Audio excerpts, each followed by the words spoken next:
لاہور سے کسی نے پوچھا ہے جی شادی نہیں ہو رہی ہے، میں لاہور سے ہوں، مجھے شادی کا بہت شوق ہے۔ ظاہر ہے لاہور سے کھجے سجے کے پائے اور کھجی کے پائے کھاؤ گے تو شادی کا شوق تو ہوگا میرے بھائی۔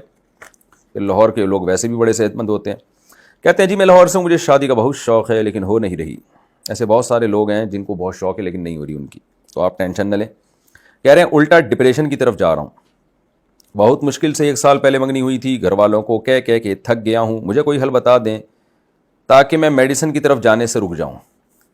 اس زمانے میں جو گھر والوں کے اس سے کہہ کے شادی کرواتا ہے وہ بہت بڑا بیوقوف ہے۔ گھر والوں کو آج کل بیٹوں کی شادی میں تو سرے سے کوئی دلچسپی ہوتی نہیں ہے، تو اگر کوئی بیٹا چاہ رہا ہے کہ میرے ابا اماں میری فوراً شادی کر دیں تو ہاں 40 سال کے آپ ہو گئے ہو تو پھر فوراً شاید کر دیں، یا 45-50 تک کے ہو گئے ہو، بال سفید ہو گئے ہیں آپ کے تو شاید کر دیں، پھر فوراً کر دیں گے، اس بات کا امکان ہے۔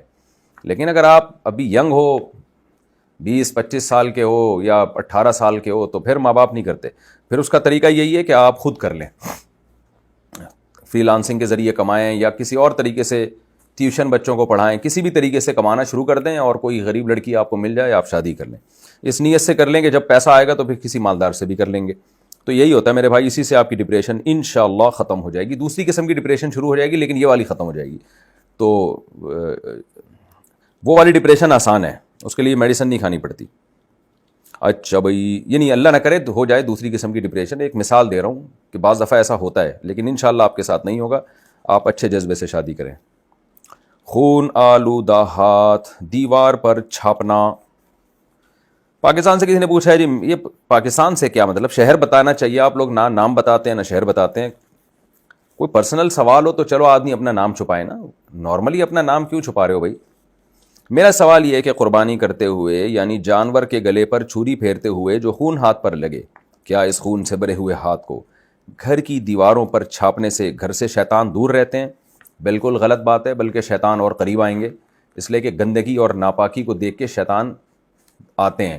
تو خون ایک ناپاک چیز ہے، حرام چیز ہے، گھروں میں اس کے ٹھپے لگانا ایک جاہلانہ اور بالکل ہی ایک مشرکانہ قسم کی رسم ہے۔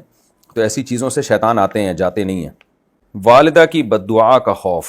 انڈیا سے کسی نے پوچھا ہے مفتی صاحب میری والدہ ہمیشہ میری کامیابی کے لیے دعا کرتی ہیں لیکن بعض اوقات وہ مجھ سے بہت ناراض ہو جاتی ہیں کیونکہ میں اعلیٰ تعلیم حاصل کر رہا ہوں، میرا ہر کام میرے موبائل پر ہوتا ہے، لیکن وہ سمجھتی ہیں کہ میں موبائل استعمال کر کے وقت ضائع کر رہا ہوں، اور جب میں بحث کرتا ہوں تو وہ مجھ پر لعنت بھیجتی ہیں تم کامیاب نہ ہو وغیرہ وغیرہ۔ کیا ایسی دعا قبول ہوگی، یعنی بد دعا قبول ہوتی ہے؟ کیونکہ میں اس کی وجہ سے بہت افسردہ ہوں۔ لیکن آپ کوشش کیا کریں ماں والدہ کے سامنے موبائل استعمال نہ کریں، حتی الامکان والدہ کی مرضی پہ چلنے کی کوشش کریں جہاں تک آپ کے میں استطاعت ہے۔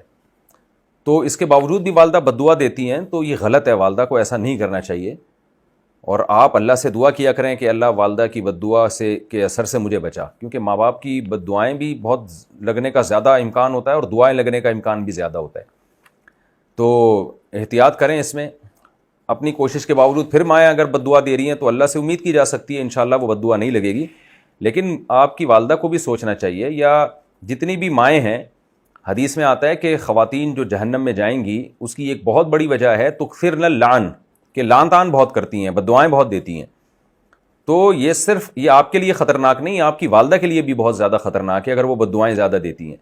ہر بچہ جس کی ماں بد دعا دیتی ہے نا بات بات پہ، تو یہ ماں کے لیے بھی آخرت میں نقصان کا سبب بن سکتی ہے یہ چیز۔ اللہ تعالیٰ پکڑیں گے کہ تم کیوں اولاد کو بد دعائیں دے رہے تھے، اور کیا اس نے ایسا کیا کر لیا تھا کہ جس کی وجہ سے تم اپنے جگر کے ٹکڑوں کو جو ہے وہ بد دعائیں دے دے کے ان کو جہنم میں ڈالنے کی کوشش کر رہی تھی۔